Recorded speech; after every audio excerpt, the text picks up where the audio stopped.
All the preppers and survivalists that are watching this video need to take note. I was talking to an individual in law enforcement recently, and they said that they have a list of people who are prepared or against the grain of social norms. Now, whether this list is nationwide or whether this is something local to my area here in Florida, which even though it seems like a very free state, there is a lot of encroaching tyranny happening behind the scenes. The question is, are you ready for all forms of government to come at you in a long duration emergency? So when we look at preppers, survivalists, homesteaders, off-gridders, whatever you might classify yourself as, you have to start questioning, who is going to come for what I have when the flag finally goes up? And that's where we start to think about evacuation planning and what you can do and where you can get away to, staying low, staying gray, and doing all of these different things so that not very many people know your business. We've already seen that they have been tracking through credit card companies and through other banking institutions your purchases. To think for a moment that Bezos of Amazon does not deliver directly to the government every purchase that you have made. So say you're a homesteader, you've bought a little bit of canning gear. Well, you've also bought some stainless steel pellets or the balls for your slingshot. Well, maybe you've bought something that is a propellant like some propane, or maybe you've bought some other things. Well, guess what? That just classified you as a potential homemade boom device operator or someone who could have turned those goods into something else. Not a lot of people understand or know that it's very simple, very easy for an individual to take something like propane and something that gives a spark plus some JB Weld, and you can make something out there that can really do a lot of harm and a lot of damage. But also you have to know that people are watching. They're watching each other, they're watching you, the watchers are being watched. So how you start to get ready for a long duration event, what you're going to do is going to be imperative in you and your family's ability to survive it. Know right now, or at least understand, that you are probably on some sort of list. You probably are, classified as a potential aggressor against the state or against law enforcement. You probably have firearms. You probably have some degree of tactical law enforcement, army background. You probably have an understanding that this world really is just full of crap that's going down the slide in a dumpster fire. And you probably see everything for where it is. You know, the predators sometimes see the predators. And so when you walk into a Walmart or, a Target or wherever you might be at a local grocery store and you're catching the eyes of people because they're also watching, the question is, are they a good guy or a bad guy? And so part of your evacuation planning should be, what do you do when that balloon finally goes up? You know, do you evacuate? Do you lay low? Do you make it look like your apartment, your house, your property is completely abandoned? Has it already been ransacked? You know, does it look like it's already been taken over? We still have rule of law. So do you answer the phone? Do you have an attorney on standby? You know, a lot of people are in the last stand mentality, and we're just not quite there yet. Now, when a long duration emergency starts to finally become realized and it's already too late for so many thousands, hundreds of thousands, hundreds of millions of people, that's when you can think about, well, maybe the rule of law isn't exactly what I understood it to be. And so things are changing. But for right now, you know, when cops come to the door, you say, well, do you have a warrant? If you're going to answer the door, you decide on that. You know, if they knock and knock and knock and knock and they just keep on knocking without a warrant, they can't come in. So do you even answer the door? Well, what about your neighbors if they need help? Do you go out and help them knowing that you might be labeled as, a murderer or, the aggressor in something that you were just trying to keep somebody from getting harmed, an innocent person? That's kind of where we're at right now, and it's this gray zone. So as a prepper, as a survivalist, as a homesteader, you have to kind of make some changes in your day-to-day life. And now would be the time to say, I'm just, not labeling myself as anything. I'm just a person who's doing what my grandparents did. And that's probably the best label that you can give yourself, because that redirects people to be like, oh, well, your grandparents, they made you here. They're part of the reason you're here. They couldn't have been too bad. They probably passed at a nice ripe old age. Being older has an advantage. Being older, a lot of people discount you. They don't think that you're going to be aggressive. They don't think you'll have the time to drop the hammer. And so you can take that advantage and you can use it in an emergency or even just where we're at right now. So I took a little bit of time, a couple of hours after making those, conversations. And I said, should we even talk about it here on this channel, that maybe there's some sort of list out there. Maybe they're, actually categorizing people from their Walmart purchases, their Amazon purchases, the things that they're maybe discussing online, the groups they hold.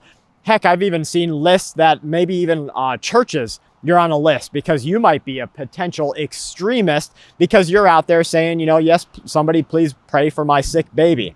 This world is just absolutely maddening. And you can hear from the storm behind me that the storms are coming all across the board.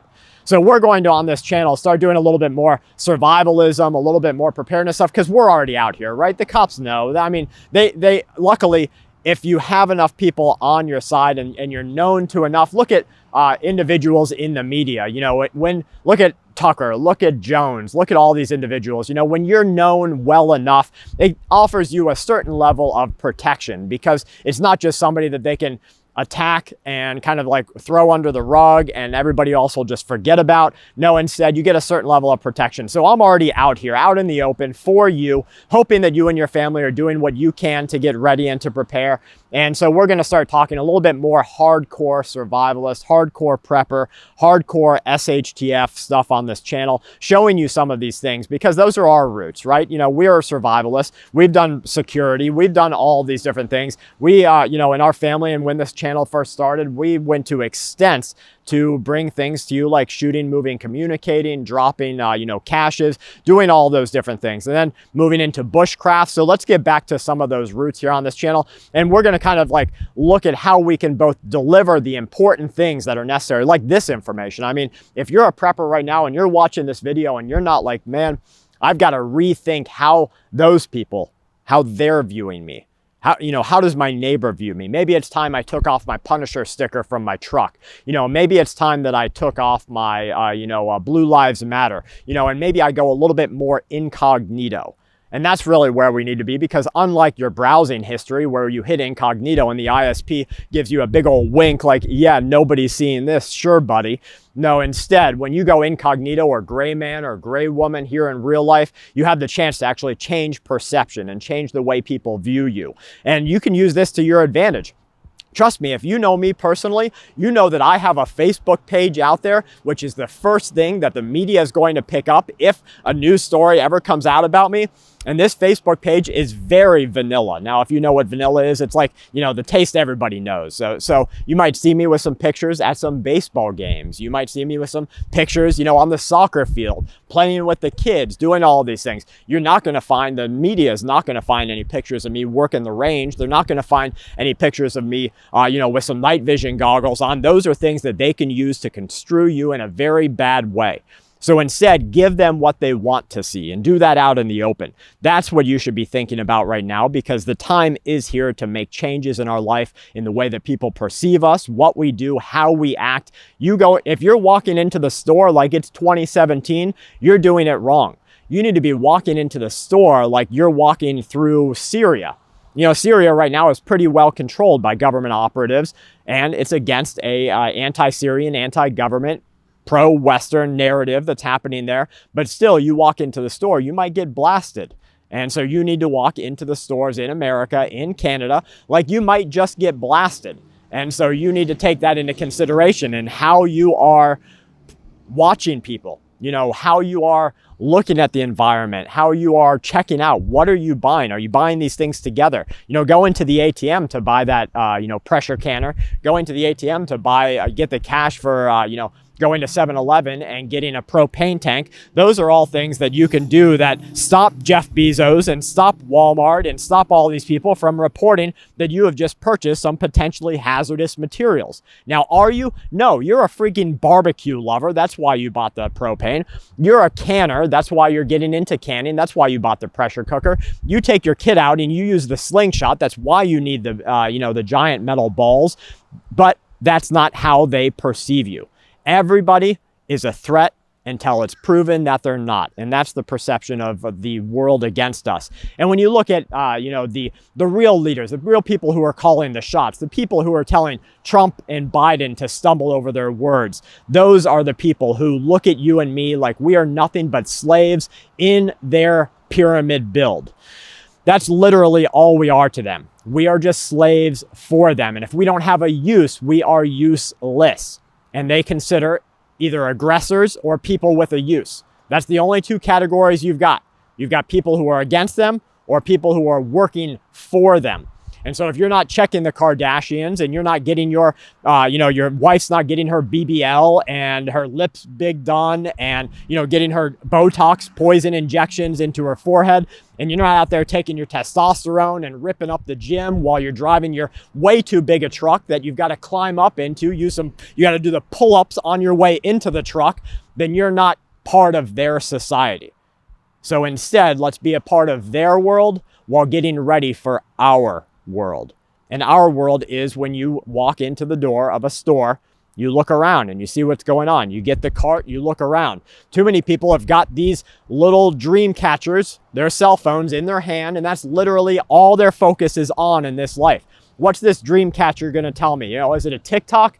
Is it, somebody texting me? Is it my girlfriend? Is it my boyfriend? Do I even know which one they are right now? I don't know. But let's look and see what this little dream catcher can do for me. They're not looking at you. They're not looking at anybody else until that one person comes into that store because they're PO'd, that they got fired. They can't afford food. Well, look at you, you happy sack. You can afford food. They're mad at you. You become a target to them. Why? Well, because you have what they don't. And that's the time. Haves and have-nots.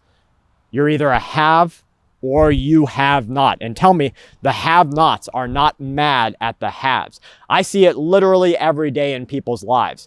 They're mad at the person. I watched this person fill up a tank at a gas station, and the person behind them said, well, aren't you lucky? Like they were mad that the person in front of them in line was able to afford to put the entire tank full in their car. Literally aggressive against them. That's the type of mentality that drives people to just wait in the Walmart parking lot. They're waiting for you to come out. They're looking at what you have in the grocery basket, or they just slowly follow you around in the store. They're waiting for you to check out. Oh, you just got a new TV? No, you didn't. That's my TV, fool. Oh, you just bought, $600 worth of food, which Kelly and I watched these two women. They were on vacation from the conversations we overheard. Watched these two women spend $600 on literally a cart and a half of food. First of all, I'm like, what are you doing? What are you buying there that's $600 for a cart and a half of food? But then I remembered that this is the world that they want for us. You own nothing and you're happy. These women looked happy. They're on vacation. Sure, it might be on a credit card.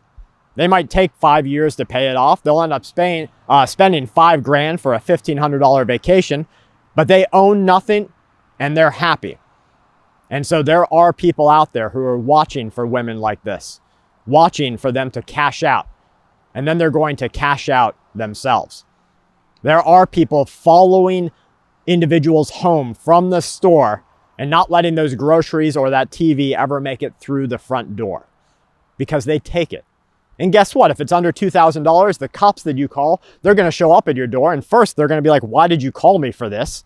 And then second, they're going to say, well, it's under $2,000. We can't really pursue a felony charge. You don't know who they are. You don't have any camera footage. We're not going to scour your neighborhood. Sorry, you can't afford it. This is going to put you behind on your bills, start a roller coaster of your life. No, this is just your fault because this is the world that they want for you. So this is a message to all our preppers out there, survivalists. Go gray. Start living in their world, but live for yours. Check us back here tomorrow, Full Spectrum Survival, only on YouTube.